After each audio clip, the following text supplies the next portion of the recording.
Nagkauna ka? Well, alisa, kay mag-istorya ta sa nagkalain-laing timpla sa pagkaon sa Sibagat, partikular sa barangay ni Tubigon. Mapa-exotic man o dili, mag-uban ta because tasting our local food is the best way to know us. Sibagat nun, ato kini.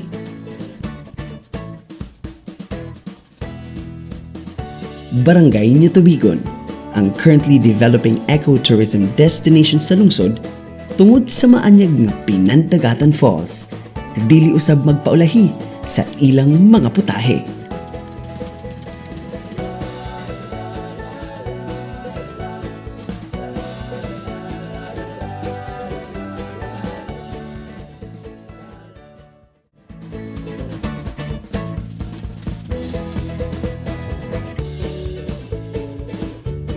Ang ubod sa patikan, kanang normal gyud na siya sir nga pagkaon diri sa amuang mga gagmayng bata, dagko, bata tiguang, mga unjud ana tungod kay mo jud na siya nadak-an nga pagkaon dinhi ang wala pa na uso ang gardening, ang mga kanang katutubo nato naa pa sa bukid, kanang naa sila sa kanang uma or nangampu og abaka, pagputo lang na sila sa kanang ubod sa patikan ilahang gulayon.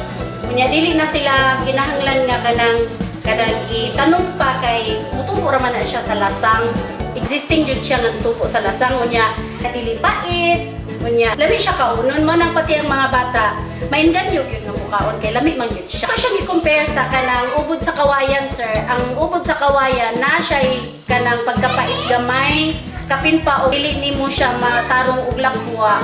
O pait man siya pero ang ubod sa patikan dili na siya kinahanglan nga imuhang lakwaan o imuha na siyang i-direct kung unsaon nimo pagluto ini human nimo og pikas imong kuhaon tong iyahang panit pikaso nimo hiwa-hiwaon diretso naman kaluto kung gusto nimo kanang lawuyon malawuy kung pwede nimo gisahon adobo ba ka or kanang ginataan so bisag unsa gyud nga putahe nga imong gusto buhaton sa iyaha magpabilin gyud ang iyahang kanang kaugalingong lami.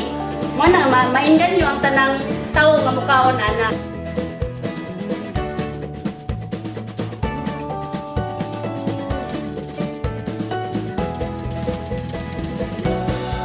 Kanang bato so dagan sa purpose sa pagluto ana. Pwede nimo na kaning sabawon, pwede nimo na samad-samaran para kusog siya mo uwil. Pwede po nimo na siya sa gulan o gulay para nindot. Pwede po siya pagkagingon siya pagluto. Kay ang kanang batod yun. So sa mga tribo kay pati ako tribo mangit ko lumad. So bisan asa kung wala may sudan, kung ubod mi makakuha og ubod kay naman sa lasang daghan. Kunya pag abot og 2 months makuha na namo na siya og batod. Mauna pud nay himuon na pud namo nga sudan. Munay paborito gid sa mga lumadjod sa diri sa New Tubigon.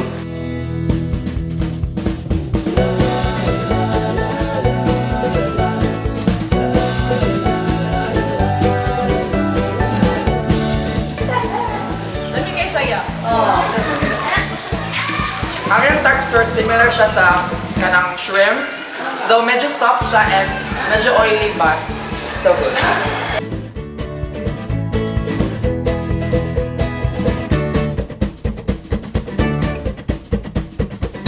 So pinakadali pud namo na makuhaan bisan di kanang sama sa mga pumi og laguras, mang lampas mi.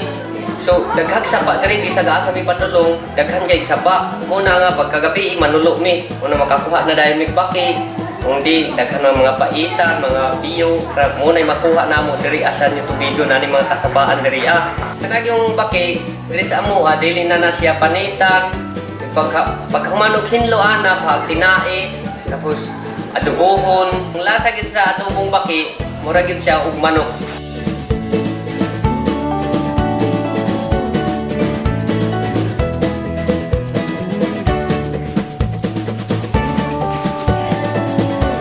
Lami kay siya og kanang unod mura siya og chicken. Ako ko lang expect ang anil takalami no. Sa may sekreto ninyo ng Emily nga, hindi naman siya lang sa kanon. Kuan siya, fresh manggod siya, kanang pagkuha, buhi pa gyud siya nga iluto. So, kuan siya, wala siya ilang isa. Actually, ang bakit din niya, hinlo man kay running water man siya.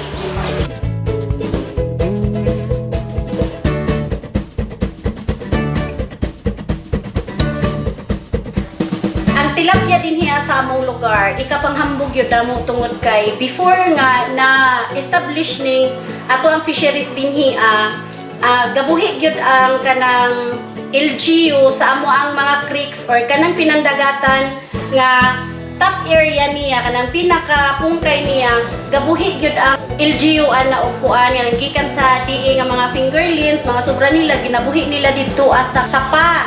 So, ang kanang tilapia, daan na gyud na dinhi sa una. Dinhi sa amo ang barangay, dili sa New Tubigon, nami mga recipe nga sa tilapia nga i-adventure.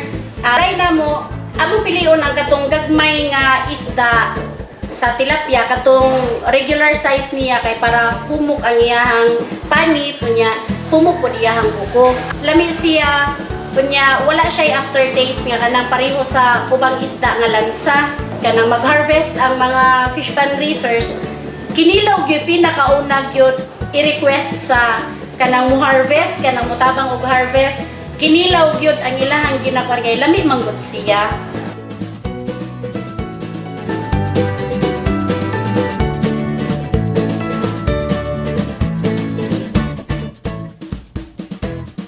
I am sure you don't want to miss out a trip to Pinandagatan without tasting their local cuisine.